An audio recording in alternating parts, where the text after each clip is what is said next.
વધતી જતી મોંઘવારી વચ્ચે જગતના તાત ગણાતા ખેડૂતો પર વધુ એક મોટો આર્થિક ફટકો પડ્યો છે। તો એક તરફ પેટ્રોલ અને ડીઝલની અછતની વાતો અને બીજી તરફ આકાશને આંબતા ઈંધણના ભાવોને લઈને ખેડૂતોની કમર તૂટી ગઈ છે। તો ખેતીમાં ટ્રેક્ટર, થ્રેશર અને સિંચાઈ માટેના પંપ જેવા સાધનો ડીઝલ પર ચાલતા હોવાથી હવે ખેતીનો ખર્ચ લોઢાના ચણા ચાવવા જેવો બન્યો છે।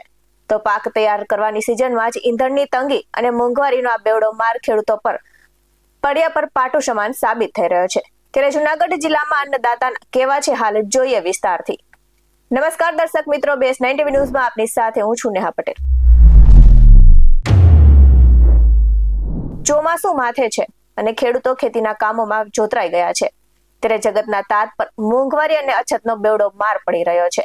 તો એક તરફ પેટ્રોલ ડીઝલના ભાવ આસમાનને આંબી રહ્યા છે, તો બીજી તરફ જૂનાગઢ જિલ્લા સહિત માળિયા હાટીના પંથકમાં પણ ડીઝલની ભારે અછત સર્જાતા ખેડૂતોને લાઇનમાં ઉભા રહેવાનો વારો આવ્યો છે। તો આ મોંઘવારીના માર વચ્ચે સામાન્ય જનતાને પણ વધુ એક આંચકો લાગ્યો છે અને ઈંધણના ભાવમાં સતત વધારો થઈ રહ્યો છે।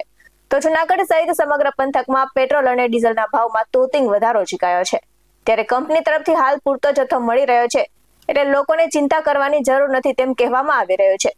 તો જનતા અને ખેડૂત બંનેનું કહેવું છે અને બંનેનો સવાલ છે કે જો ઈંધણનો જથ્થો પૂરતો છે તો કલાકોનું વેઇટિંગ અને ભાવ વધારો કેમ? આ સાથે જ ખેડૂતે કહ્યું છે કે ટ્રેક્ટર દ્વારા ખેતરો ખેડીને જમીન તૈયાર કરી રહ્યા છીએ ને આ બરાબર આ જ ટાણે ડીઝલ ખૂટી પડ્યું છે। તો અનેક પંપો પર ડીઝલ ન હોવાથી ખેડૂતોને ટ્રેક્ટર લઈને ખાલી હાથે પરત ફરી રહેવું પડ્યું છે। તો સિઝનના મુખ્ય સમય છે, ડીઝલ ન મળતા ખેતી કામ ખોરંભે ચડી ગયું છે। આ સાથે જ ઈંધણની હાલાકી સામે ખેડૂતો પેટ્રોલ પંપ પર એકઠા થયા હતા અને ભારત માતા કી જય અને વંદે માતરમના નારા લગાવી વિરોધ પણ કર્યો હતો। તો ખેડૂતોએ આક્ષેપ કરતા કહ્યું છે કે સરકારની નબળી વ્યવસ્થાને કારણે અમારે ખેડૂતોને આ ભોગવવું પડી રહ્યો છે। તો હવે જોવાનું એ રહેશે કે તંત્ર સફાળું જાગીને ખેડૂતોને પૂરતું ડીઝલ પૂરું પાડે છે કે પછી ચોમાસામાં જ ખેડૂતોના ખેતરો ખાલી રહી જાય છે। ત્યારે નજર કરી આવેલી પ્રતિક્રિયા પર। મારું નામ રોશન વિરમભાઈ નંદાણીયા છે। હું જુનાગઢ શહેરમાં કિરીટ ફ્યુલ્સ નામના પેટ્રોલ પંપનું સંચાલન કરું છું। આગામી 2-3 દિવસ પહેલા પણ ભાવ વધારો થયેલો, જે લગભગ 3 રૂપિયા આસપાસ હતો પેટ્રોલ અને ડીઝલ બંનેમાં। ગઈકાલે પણ પેટ્રોલ અને ડીઝલમાં ભાવ વધારો થયો છે। તેની વિગત છે કે પેટ્રોલમાં 0.87 પૈસા અને ડીઝલમાં 0.93 પૈસાનો ભાવ વધારો થયેલો છે। પણ જે એ વસ્તુઓથી પબ્લિકને કોઈ પેનિક થવાની જરૂર નથી। કંપની પાસે હજી પણ ડીઝલનો પૂરેપૂરો જથ્થો છે। અત્યારે અમે ખુદ અનુભવીએ છીએ કે ડીઝલમાં કસ્ટમરોને થોડીક પેનિક છે, પણ એ પેનિક કરવાની કોઈ જરૂર નથી। જરૂરિયાત પૂરતું જ તમે વાહનમાં ડીઝલ પુરાવો અને જરૂરિયાત પૂરતો જ વપરાશ કરો। ખોટો દુરુપયોગ ન કરો કે ખોટો જથ્થો ભેગો કરવાની કોઈ જરૂર નથી। કંપની તરફથી અમને પૂરેપૂરો સરકાર મળે છે અને કંપની અમને પૂરતો જથ્થો આપે જ છે। આગામી સમયમાં કેવી અસર થશે, શું લાગે છે? આગામી સમયમાં હજી થોડોક ભાવ વધારો થઈ શકે એવી શક્યતાઓ છે, પરંતુ એટલો બધો નહીં કે જેનાથી પબ્લિકને મોટું નુકસાન થઈ શકે। મોંઘવારી ઉપર આની કેવી અસર થઈ શકે છે? મોંઘવારી ઉપર થોડી અસર થઈ શકે છે, કારણ કે પેટ્રોલ ડીઝલનો ભાવ વધે એનાથી હરેક વસ્તુને લાગુ પડે જ છે। ટ્રાન્સપોર્ટેશનનો ભાવ કોસ્ટ વધી જાય તો હરેક વસ્તુઓમાં થોડી કોસ્ટિંગની ઇફેક્ટ આવવાની જ છે। નમસ્કાર, હું ખેડૂત પિયુષ પરમાર, ઓબીસી પ્રદેશ પ્રમુખ, આમ આદમી પાર્ટી ગુજરાત।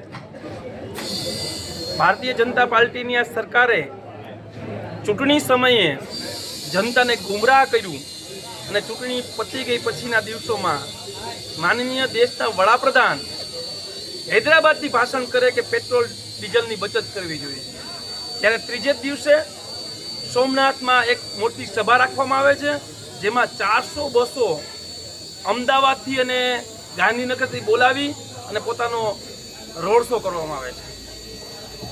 જનતા હેરાન પરેશાન થઈ રહી છે। આજે માળિયાહાટીના તાલુકાના એટલા પંપોમાંથી માત્ર એક પંપે ખાલી 8000 લીટર ડીઝલ આવ્યું છે।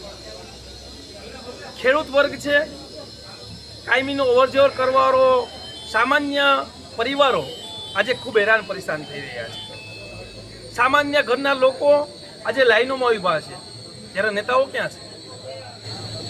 જે મતરૂપી ચૂંટાઈ ગયેલા આગેવાનો અને સત્તામાં બેઠેલા નેતાઓને મારી વિનંતી અને ટકોર પણ છે, આ જનતાએ તમને માળિયાહાટીના તાલુકામાં સ્પષ્ટ બહુમતી સાથે તાલુકા પંચાયતની બોડી બનાવી છે, ત્યારે ઉપરથી લઈને નીચે સુધીનું તમારું સર્વસ્ત્ર શાસન છે, ત્યારે અધિકારીઓને અને નેતાઓને કઈ આ માળિયાહાટીના તાલુકાના 68 ગામને યોગ્ય ન્યાય મળે, પૂરતું ડીઝલ અને પેટ્રોલ મળે તેવી વ્યવસ્થા કરવી જોઈએ.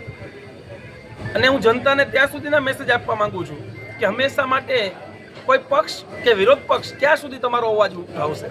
તમારી સમસ્યામાં તમારે હંમેશા માટે લાઇનમાં જ ઊભવું છે કે આવનારા સમયમાં આપણો અવાજ અને આપણી માંગણી લોકોએ ખુદ રજૂ કરવી પડશે. આજે આ હજારોની સંખ્યામાં લોકો અહીંયા ઊભા છે, એની મારી એક જ ટકોર છે કે અહીંયા 8,000 લીટર ડીઝલ છે, એમાંથી 6,000 લીટર દેવાઈ ગયું છે, માત્ર 2,000 લીટર ડીઝલ છે. આ જ લોકો નેતાઓની ઘરની બહાર બેસી જાય ને તો હરેક વસ્તુનું સોલ્યુશન થઈ શકે છે.